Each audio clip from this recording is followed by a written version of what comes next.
এর পরবর্তীতে আমরা দেখব স্পিডের পরে অ্যানিমেশনের কাজ। তো এর জন্য আমরা অ্যানিমেশনে ক্লিক করব, এখানে ইন আউট তারপর কম্বো। তো প্রথমে আমরা ইনে ক্লিক করব। তো এখানে আমরা অনেকগুলি অ্যানিমেশন দেখতে পাচ্ছি, ফেইট, তারপর বিভিন্ন ধরনের অ্যানিমেশন।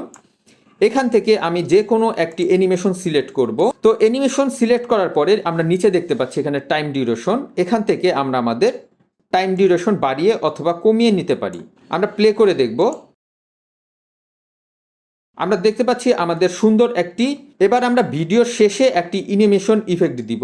তো আমরা ভিডিওটি সিলেক্ট থাকা অবস্থায় আমরা অ্যানিমেশনে ক্লিক করব, তারপর আমরা আউটে ক্লিক করব। এখানে আমরা অনেকগুলোই অ্যানিমেশন ইফেক্ট দেখতে পাচ্ছি। তো এখান থেকে যে কোনো একটি আমরা সিলেক্ট করে দিব। আমরা দেখতে পাচ্ছি আমাদের অ্যানিমেশনটি এখানে অ্যাপ্লাই হয়ে গেছে। তো এবার এটাই আমরা টিক মার্কে ক্লিক করব এবং আমরা এটাকে একটু প্লে করে দেখব। তো এভাবে আমরা অ্যানিমেশন ইফেক্ট ভিডিওতে অ্যাড করে নিতে পারি।